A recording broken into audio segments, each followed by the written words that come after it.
আচ্ছা বলতো, ভারত কত সালে স্বাধীনতা লাভ পেয়েছিল? 1947। বাহ, এই পুতিন তুই বলতো আমাদের গ্রামের নাম কি? বলতো আমাদের পশ্চিমবঙ্গের রাজধানীর নাম কি?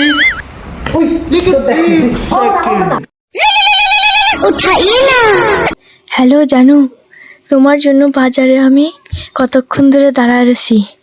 যদি 10 মিনিটের মধ্যে না আসো তাহলে তুই বলতো পৃথিবীর দীর্ঘতম নদীর নাম কি? নীল নদ। এই তুই বলতো মরুভূমির জাহাজ কাকে বলা হয়? समझ रहे हो উট। समझ रहे हो তুই বলতো আমাদের কোচবিহারে একটা বিখ্যাত জায়গার নাম?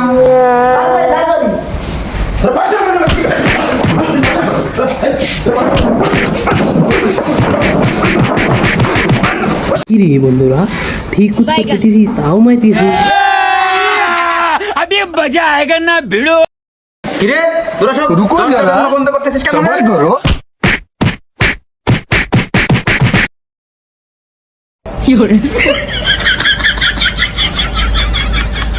আমি আর জীবনে গার্লফ্রেন্ডের সাথে কথা বলবো না। এই বাচ্চারা আমার অবস্থাটা কি করেছে?